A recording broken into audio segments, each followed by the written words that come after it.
So ఈ గంగాధర్ గారి తమ్ముడు మోతీలాల్ నెహ్రూ ఏం చేశాడంటే పండిట్ అవతారం వాళ్ళ అన్న ఎత్తాడు కాబట్టి ఇతను కూడా పండిట్ అవతారం ఎత్తి ఇక్కడి నుంచి అలహాబాద్కు వెళ్ళాడు. ఓకే.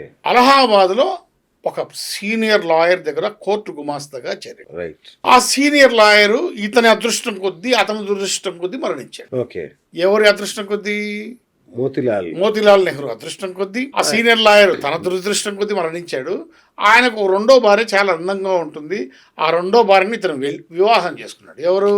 మోతీలాల్ నెహ్రూ. ఓకే. ఇక్కడ ఇంకో చిన్న ట్విస్ట్ ఉంది. ఈ మోతీలాల్ నెహ్రూ ఆ రెండో భార్యని వివాహం చేసుకునేటువంటి సమయానికి ఆ సీనియర్ లాయర్కు ఈ రెండో భార్యకు ఒక కొడుకు పుట్టాడు. వాడికి ఇతని పేరు మోతీలాల్ నెహ్రూ కదా, జవహర్ లాల్ నెహ్రూ అని పెట్టాడు. అంటే మోతీలాల్ నెహ్రూ పుట్టలే, జవహర్ లాల్ నెహ్రూ ఎవడికో పుట్టాడు. సో వాడికి ఆ పేరు పెట్టారు. నిజమా ఇది? అంటే నమ్మశక్యం కనబడట్లేదు అన్నగారు. నీకు 2 గ్రంథాలు చెప్తా. ఒకటేమో the Indian war of independence అనేటువంటి పుస్తకం ఎన్కే సింగ్ రాశాడు. రెండోది భారత్ టు ఇండియా అనేటువంటిది ఎంకే అగర్వాల్ అని ఒక చరిత్రకారుడు రాశాడు. ఈ చరిత్రకారులు ఎవరు? అమ్ముడు పోయిన బ్యాచ్ కాదు, ఏ రాజకీయ పార్టీకి చెందినటువంటి వ్యక్తులు కాదు.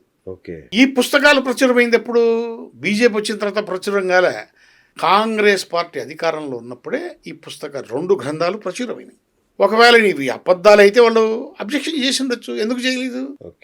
ఆ విధంగా మోతీలాల్ నెహ్రూ అనబడే కుమారుడు జవహర్ లాల్ నెహ్రూ గారు రాజకీయంగా ఎదగాలనేటువంటి ఉద్దేశంతో అలహాబాద్ నుంచి ఢిల్లీకి వెళ్ళారు.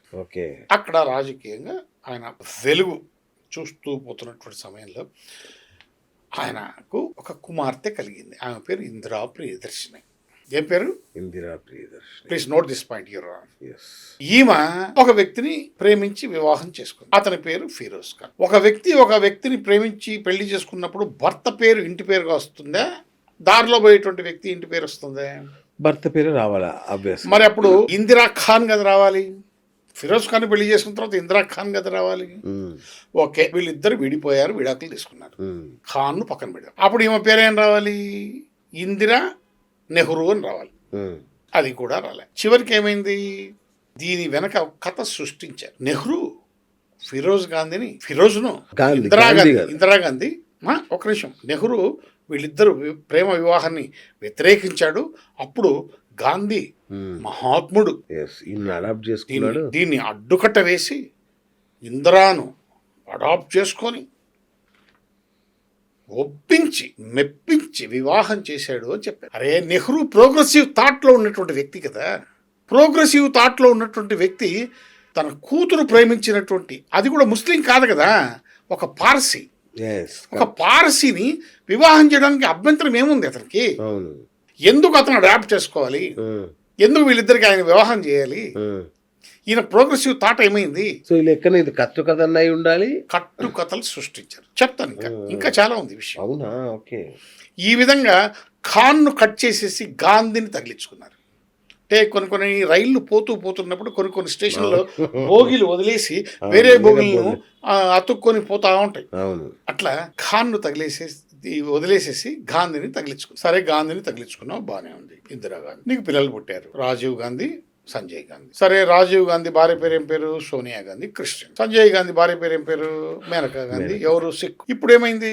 రాజీవ్ గాంధీకి ఒక కుమార్తె కలిగింది. ఆమె పేరు ప్రియాంక గాంధీ. ఆమె పెళ్లి చేసుకుంది ఎవరు? రాబర్ట్ వాద్రే. వాడెవరు? క్రైస్తవుడు. అందరికి గాంధీ వస్తుందా అండి? నాకు అర్థం కాదు. మీరు ఏ కులం మారినా, ఏ మతం మారినా గాంధీ వస్తుందా? గాంధీ ఏమైనా కులమా? గాంధీ కులం కాదు కదా. మరి మీరు ఏ కులంలో పెళ్లి చేసుకున్నా, ఏ మతంలో పెళ్లి చేసుకున్నా గాంధీని పేరు మీకు ఎట్లా వస్తుంది? సరే, ఇక్కడ చిన్న విషయం చెప్తా శ్రీనివాస్ గారు. I'm very serious about it. మొత్తం మీ కుటుంబం అంతా బాబర్ సమాధి చూడడానికి పోతారు, ఔరంగజేబ్ సమాధి చూడడానికి పోతారు, టిప్పు సుల్తాన్ సమాధి చూడడానికి పోతారు. అరే, ఫిరోజ్ గాంధీ మీ ఇంటి అల్లుడు, తాతగారు, మీ ఇంకోరో, మీ మేనమామ, ఇంకోడు నాకు తెలియదు. ఫిరోజ్ గాంధీ సమాధి ఎక్కడుందో ఆ సమాధిని చూడడానికి ఎప్పుడన్నా మీరు పోయారా అని అడుగుతున్నా. ఇంతకు మించిన ద్రోహం ఏమైనా ఉందా అని అడుగుతున్నా. What is this nonsense? చరిత్రలో ఇలాంటి భయంకరమైన కథనాలు చాలా ఉన్నాయి. ఇవి నేను మచ్చుకు చెప్తున్నానండి. ఇవి గాంధీ పేర్లతో జరుగుతున్నటువంటి ఒక పెద్ద కుంభకోణం. ఫిరోజ్ గాండు అంటే అతని ఇంటి పేరు. గాంధీ లేదంటే గాండు కాదు. నో నో నో ఇక్కడ చిన్న మీరు విషయం. పర్షియన్ విషయం లేదు లేదు ఒకసారి- చిన్న విషయం. అది ఫిరోజ్ గాంధీకి సంబంధించింది కాదు, ఆ, మహాత్మా గాంధీకి సంబంధించింది. ఆయనే గాంధీయా? ఎందుకంటే గాండ్ల కులం ఏదైతే ఉందో ఆ, ఆ కులము మనకు ఆంధ్రప్రదేశ్లో కూడా ఉంది. ఆ, గాండ్ల ఆ, గాండ్లోళ్ళు అంటాం. గాండ్లోళ్ళు అంటే వాళ్ళు ఆయిల్ తీసి బ్రతుకుతారు, ఆయిల్ను ప్రొడ్యూస్ చేస్తారు. రెండు జీవాలను కళ్ళు కట్టి ఇట్లా తిప్పుతారు చూసినాం, గానుగ గానుగ, గానుగ తిప్పి ఈ వెన్న తీసి నెయ్యి తీసి ఆయిల్ తీసి అమ్మేటువంటి వాళ్ళను గాండ్లోళ్ళు అంటాం. అచ్చా అచ్చా అచ్చా. ఆ విధంగా మహాత్మా గాంధీ కుటుంబీకులు ఈ ఆయిల్ అమ్ముకొని బతికేవాళ్ళు, వాళ్ళు వ్యాపారులు అది బిజినెస్ పీపుల్. కాబట్టి వాళ్లకు గాండ్లా అని పేరు వచ్చింది. అది గాంధీ అని మారిపోయింది. ఓకే, మీరు బాగా గుర్తు చేశారు, భలే ఉందే గుర్తు మీకు. ఆ, అదే అంటున్నా, ఫిరోజ్ గాంధీ అనేది నాకు లేదు ఫిరోజ్ సంబంధం లేదు పాపం, ఫిరోజ్ ఖాన్ ఆయన ఎప్పుడు గాంధీ కాదండి కాదు. సార్, అందుకే వచ్చిందంటారు. లేదు మహాత్మా గాంధీకి వచ్చింది అది. ఓకే. వీళ్ళు ఇవన్నీ తగిలించుకున్నారు, భుజకీర్తులు ఉమ్, ఉమ్. తగిలించుకొని గాంధీ పేరుతో కుంభకోణాలు చేసి బతుకుతున్నారు. మెజార్టీ ఓట్లు ఏ కులాల్లో ఉన్నాయో ఆ కులపోలను పెళ్లి చేసుకుంటూ, ఓహో, ఆ కులపోలను దగ్గర చేసుకుంటూ ఓకే. ఆ విధంగా బ్రతుకుతున్నారు. ఈ సత్యాన్ని ఈ దేశం గమనించడానికి 75 సంవత్సరాలు పట్టిందండి శ్రీనివాస్ గారు. చాలా బాధేస్తుంది. ఒక నిజాన్ని కనుక్కోవడానికి 70 సంవత్సరాలు పడుతుందండి. ఆశ్చర్యం. బయట పెట్టదలుచుకోలేదు ఎవరు, పెట్టాలని అనుకోలేదు. ఎగ్జాక్ట్లీ. బాంచన్ దొర, మీ భాషలో చెప్పాలంటే తెలంగాణ భాషలో చెప్పాలి. భారతరత్న గురించి మాట్లాడుకుందాం.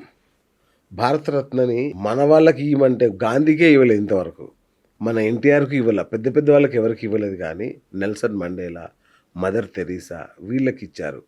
మన దేశ పురస్కారం పక్కోడికి ఇవ్వడం ఏంటి అసలు? ఇక్కడ భారతరత్న పురస్కారం యొక్క గౌరవాన్ని పెంచడానికి మనము ప్రయత్నం చేయొచ్చు, తప్పలేదు. అంటే భారతీయుల్లో ఒక రత్నం అనే కదా. ఆస్కార్ అవార్డు అనేటువంటి అవును, ఆ స్థాయికి మనం భారతరత్న కూడా తీసుకోవచ్చు. ఉమ్, కానీ ఇక్కడ మనం లోపాలు గమనించాలి. మీరు అడిగిన ప్రశ్న కరెక్టే, ఉమ్, నేను కాదనలే. ఇక్కడ ఏంటంటే మదర్ తెరేసాకు భారతరత్న ఎందుకు ఇవ్వాలి అన్నారు చూసినావా? ఉమ్. దీనికి సపరేట్గా ఒక ఎపిసోడ్ చేయాల్సి వస్తుంది. అవునా? మదర్ తెరేసా అనేటువంటి వ్యక్తి భారతదేశానికి ఎంత ద్రోహం చేసింది, ఎన్ని లక్షల మత మార్పిళ్లు చేసింది, ఆమె ఎందుకు భారతదేశానికి వచ్చింది, ఆమె సేవ చేయాలనుకుంటే వేరే దేశాలు లేవా, ఆ దేశాల్లో పేదవాళ్ళు లేరా, ఆ దేశాల్లో రోగులు లేరా, ఆమె పుట్టిన దేశమే ఉందిగా, అదన్నీ వదిలేసి ఇక్కడికే ఎందుకు వచ్చింది? ఈమెకు ఒక వుడ్ ప్రదర్శించారు, ఎవరు? ఇటాలియన్ సర్హుడ్ లాగా. లాగా ఆమెకు మనం ఒక ఇది ఇచ్చాం. ఇప్పుడు ప్రతి వ్యక్తిలో నెగటివ్ అండ్ పాజిటివ్ రెండు ఉంటాయి. దీన్ని ద్వంద్వం అంటాం. ఉదయం రాత్రి, మంచి చెడు, భార్య భర్త, అంత ప్రపంచం అంతా ద్వంద్వమే. ఈ ద్వంద్వంలో మనం వెనుక ఏంటి ముందు ఏంటి మనం ఆలోచించాల్సిన పరిస్థితి ఉంది. అవన్నీ ఆలోచించకుండా బ్లైండ్ గా ఫాలో అయ్యాము ఇన్నాళ్ళు. అంటే ఓట్ల కోసము ఆమెకు ఒకటి ఇచ్చేస్తే, అవార్డు ఇచ్చేస్తే ఆ మొత్తం ప్రజానికి మనకు ఓటేస్తారు. అది ఈ రాజకీయ నాయకులు ఎవరైతే చేస్తున్నారో, రేపు చెప్తున్నా శ్రీనివాస్ గారు, ఈ రాజకీయ నాయకుల ఇళ్లల్లో ఈ క్రైస్తవులు, ఈ యొక్క ముస్లిములు జొరబడి వాళ్ళ భార్యలను వాళ్ళ పిల్లలను పెళ్లిళ్ళు చేసుకుని ఎత్తుకుపోతుంటే చూస్తూ ఊరికి ఉండాల్సిన పరిస్థితి ఏర్పడుతుంది. ఇట్లాగే జరుగుతాయి.